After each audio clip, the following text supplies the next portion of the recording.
اجمیر کی درگاہ کو لے کر وشنو گپتا نے ایک یاچکا دائر کی تھی جس کی وجہ سے اس کے بیٹے کو کینسر ہو گیا اور وہ بچہ ہاسپٹل میں ایڈمٹ کر دیا گیا۔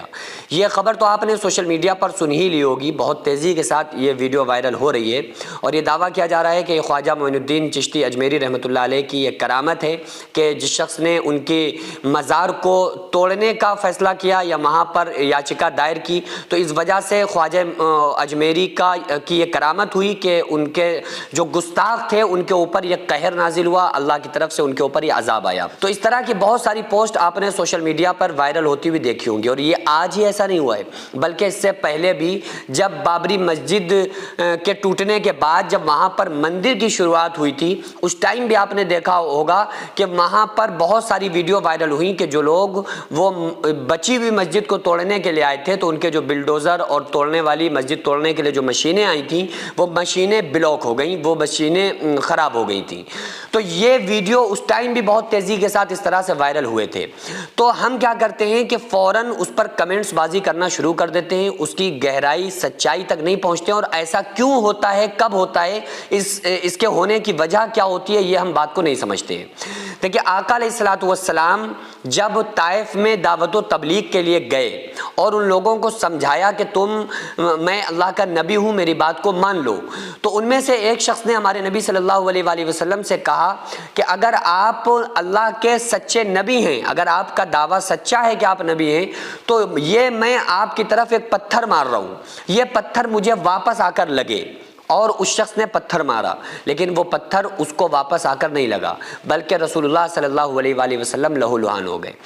حضرت امیر حمزہ کو شہید کیا گیا اور وہ وحشی نے تیر مارا، وہ تیر آ کر اس کو واپس نہیں لگا، حضرت امیر حمزہ کو لگا۔ یہاں تک کہ سب سے بڑی قربانی اسلام میں حضرت امام حسین علی مقام علیہ السلام کی کربلا میں ہوئی، آپ پیاسے شہید کر دیے گئے۔ اس وقت بھی فوراً فی الفور ایسا نہیں ہوا کہ جو ظالم تھے، جو مارنے والے لوگ تھے، جو قاتل تھے، ان کے اوپر فوراً اللہ کی طرف سے کوئی عذاب آیا ہو، ایسا نہیں ہوا، کیونکہ اللہ تعالیٰ نے فیصلے کا دن جو رکھا ہے وہ قیامت کا دن رکھا ہے۔ تو جیسا کہ لوگ اپنے اپنے دعوے پیش کر رہے ہیں کہ اس کو کینسر ہو گیا، دیکھیے اگر وہ خواجہ اجمیری کا یا درگاہ کا یا مسجد کا کوئی انسان دشمن ہے اور اس کے بعد بھی اگر اس کو یا اس کی فیملی میں کسی کو کوئی بیماری ہو جائے، کینسر ہو جائے، کسی کا انتقال ہو جائے تو اس سے یہ دعویٰ کرنا کہ یہ اس وجہ سے ہو گیا کیونکہ اس نے یہ گستاخی کی تھی، یہ بات بالکل غلط ہے، کیونکہ کائنات میں سب سے عظیم ہستی محمد رسول اللہ صلی اللہ علیہ وآلہ وسلم کے اوپر پتھر مارے جا رہے ہیں اور ادھر وہ پلٹ کر پتھر انہیں واپس نہیں لگ رہے ہیں، کیونکہ قیامت کا دن اللہ تعالیٰ نے فیصلے کا دن رکھا ہے۔ تو اس سے کیا ہوتا ہے کہ جو اسلام پر اور اسلام کے فالوورز جو لوگ ہیں، اسلام کے ماننے والے جو لوگ ہیں، ان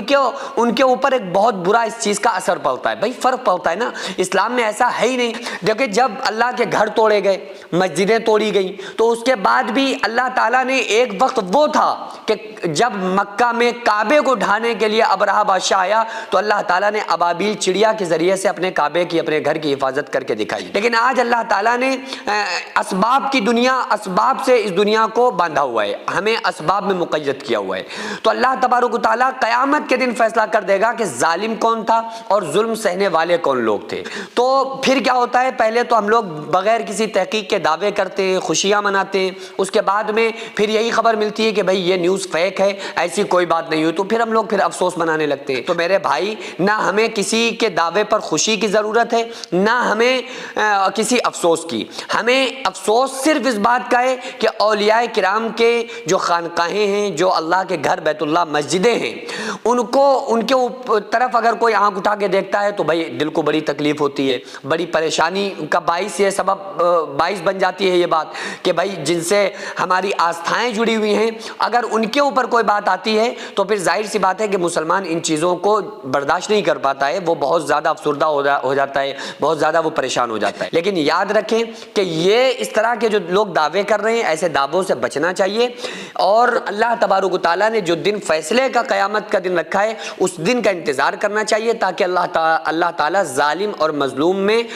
کو جزا اور سزا دے دے کہ ظالم کون تھا اور ظلم سہنے والے لوگ کون تھے۔ بہرحال ہم تمام لوگ اس بات کے لیے ضرور دعا کریں کہ اللہ تبارک و تعالیٰ ہماری مسجدوں کو، ہماری خانقاہوں کو اور ہمارے اسلام کی اللہ تعالیٰ حفاظت فرمائے، اور ہم تمام لوگوں کو چاہیے کہ اولیاء کرام سے محبت کریں اور دلی طور پر محبت کریں، ان کے بتائے ہوئے طریقوں پر عمل کریں، ان کے بتائے ہوئے راستوں پر ہم چلنے لگیں گے نا تو انشاءاللہ تعالیٰ اللہ تعالیٰ ہماری غیبی مدد فرمائے گا۔ سینکڑوں ایسے غریب پریوار جو فاقہ کر کے زندگی گزار رہے ہیں، اور بہت سے ایسے مجبور لوگ جو غربت کی وجہ سے بیماریوں سے جوجھ رہے ہیں اور ان کے پاس علاج کرانے کے لیے بھی پیسے نہیں ہیں، تو ان غریب فیملیز کو ہر مہینے ہماری سوسائٹی راشن دیتی ہے اور ان غریبوں کا فری میں علاج کراتی ہے۔ تو آپ لوگ ہمارے ساتھ مل کر ان بیوہ عورتوں اور یتیم بچوں کا سہارا ضرور بنیں اور ان کے راشن اور دوا علاج کے لیے زیادہ سے زیادہ تعاون کریں، اور یہ ارادہ کریں کہ غریب کے بچوں کو انشاءاللہ بھوکا نہیں سونے دیں گے، اور ہر ہفتے ہر مہینے آپ لوگوں سے جو بھی ہو سکے آپ تعاون ضرور کریں۔ ان کو 10 سال سے جو لوگ بستر پر پڑے ہوئے ہیں انشاءاللہ تعالی ہم سب مل کر ان غریبوں کا علاج بھی کرائیں گے، اور ہر مہینے انشاءاللہ تعالی ان غریبوں کو ہم راشن پہنچائیں گے۔ یہ سوسائٹی کا اکاؤنٹ نمبر ہے اور یہ اسکینر ہے، آپ لوگ اس اکاؤنٹ پر